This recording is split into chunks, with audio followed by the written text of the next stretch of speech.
How are you guys? So I'm Joe, and that's James, and that's Nick, and we're going to talk to you guys about interviewing today.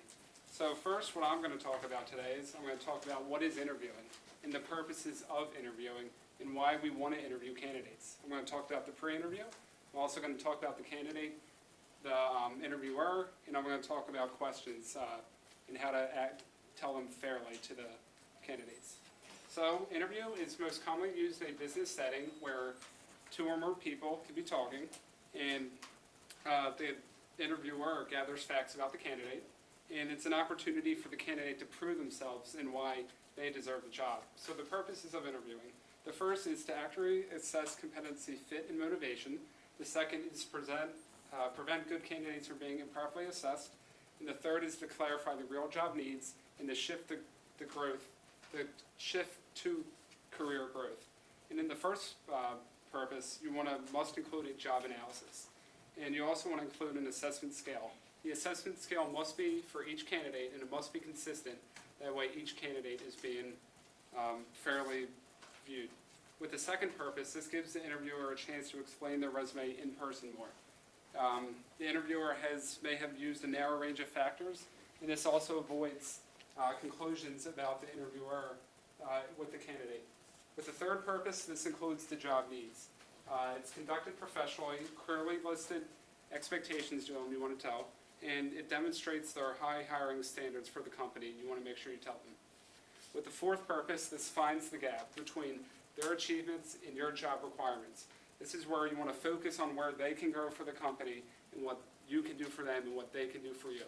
Now we're going to talk about the pre-interview. This is where you want to have a clear understanding of the job that you're going to be interviewing someone for, and you want to have background knowledge not only of the company you work for, but of the position. That way you're able to answer all candidate questions that they may ask. You also want to review their resume more than once. That way you virtually know them before you even meet them.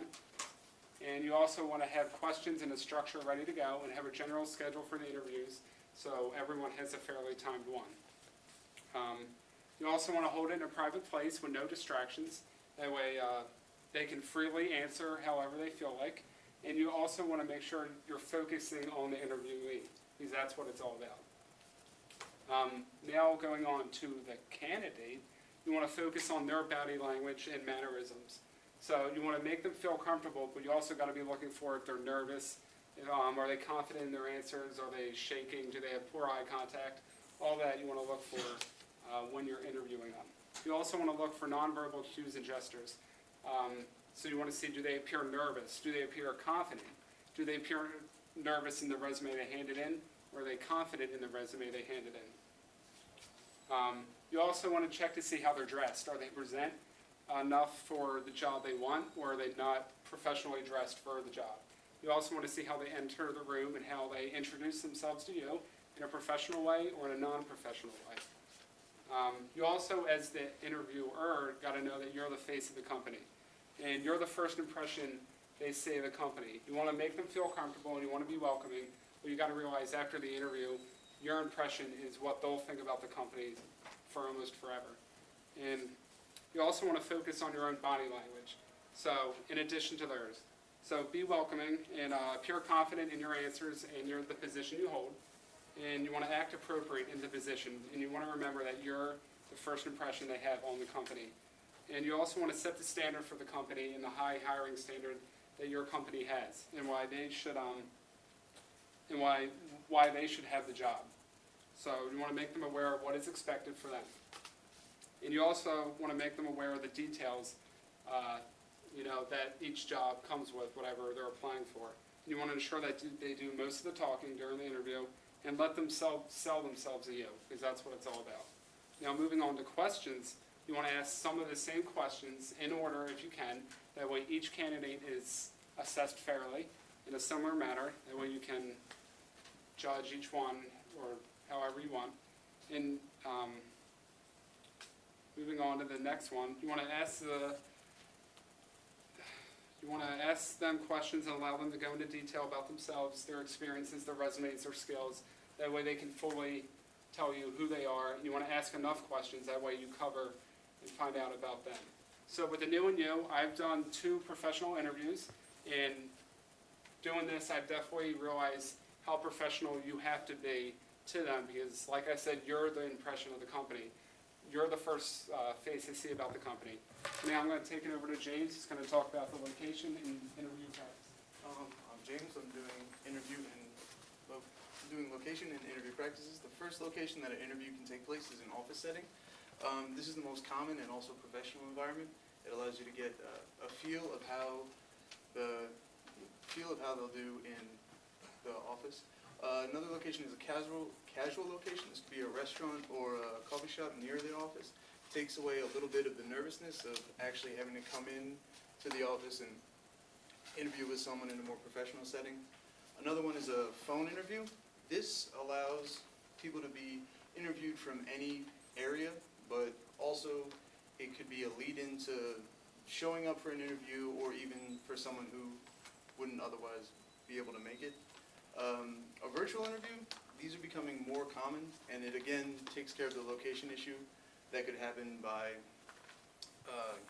interviewing someone outside of the state or country, and it allows anyone to be interviewed from any location. The timing should usually be done during traditional business hours. This is because you want to see if they'll be able to make it to an interview on time and not have any previous issues. Scheduling.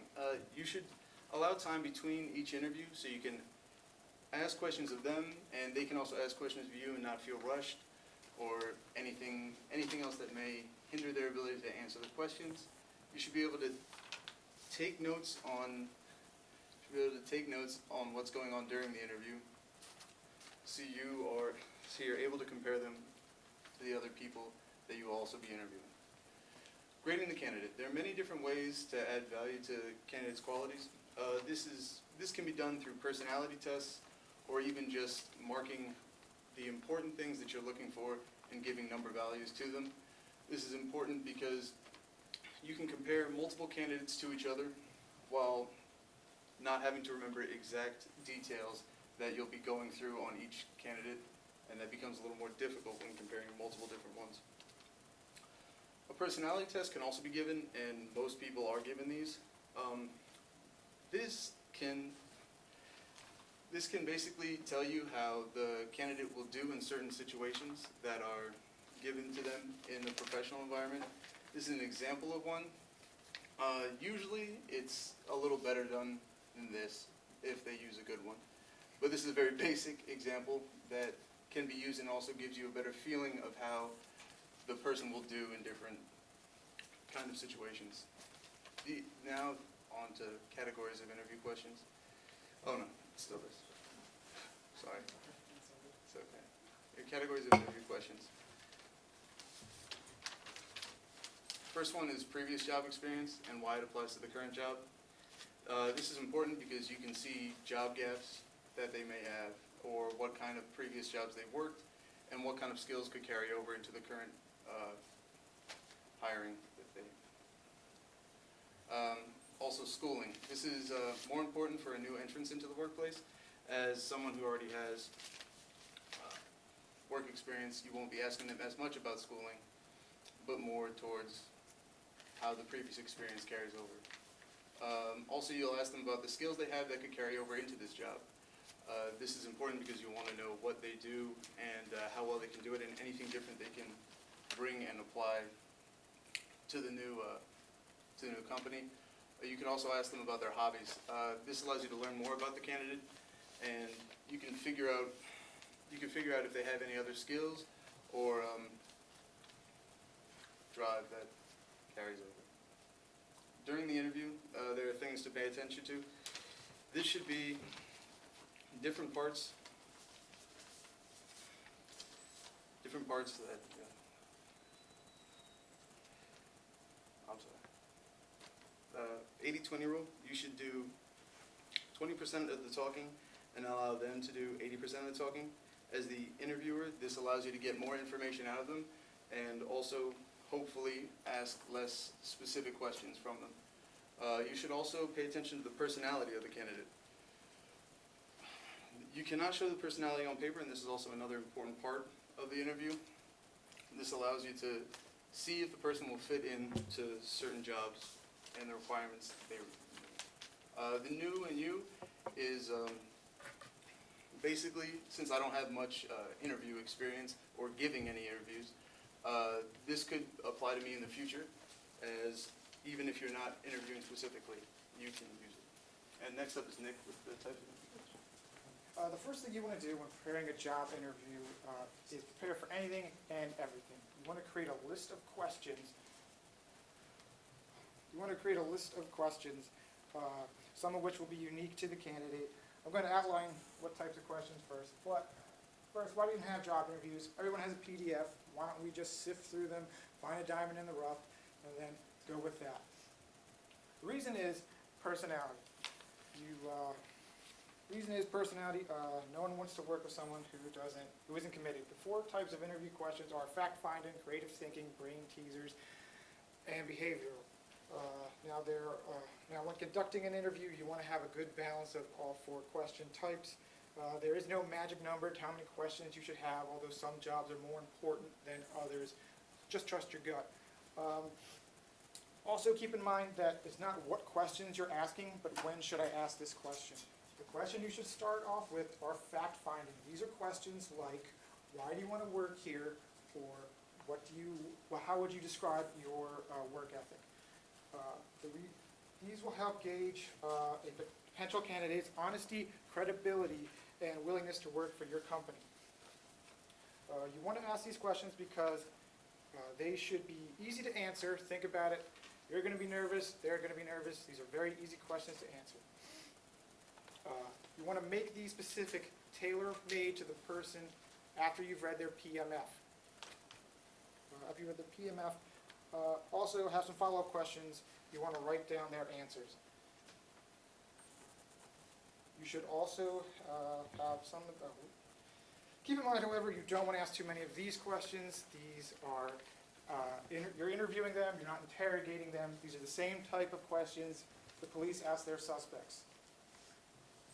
Next up is creative thinking. These are questions like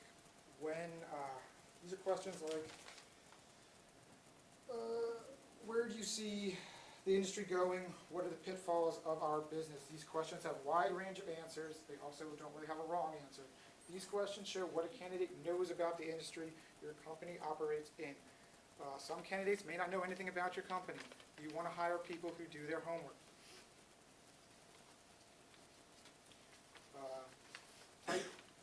The type of answers you get may actually be really great ideas. You really want to write these answers down. Although some candidates may just say, make more money, be nice to your customers. Moving on. Brain teasers are next. These can be fun. These are like questions, think of 10 different ways to use a pen other than writing, or if you had one superpower, what would it be and why? These bring out the creativity in the interviewee.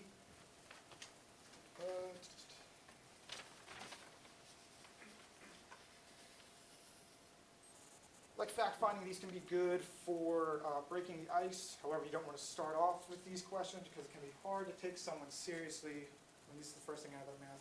Google has a very famous question. When they ask this, they're looking for a very particular answer. The answer is, if your mass is the same, you will be able to jump out of the blender. So there you go. Now everybody can work at Google. Another thing you want to keep in mind. Next up is behavioral. That's right. These sound like. We're going to skip on. Okay. All these experts say that these are the most important questions you can ask. When you're hiring someone, you want to make sure they're a good fit and not just your work environment, but for your company as a whole. You want to make these personal to you. You can ask hypotheticals if you want, but if your company just had a crisis not too long ago, ask them about it. See if there's any ideas that they have. See if they would do anything differently. Another thing you can do is role play. Create a situation. Create a situation. You're the employee and you're very upset. They're the manager. See how they act. Do you want someone in your company talking to your employees that way? Structure your interview in a way that doesn't feel like an interrogation. he created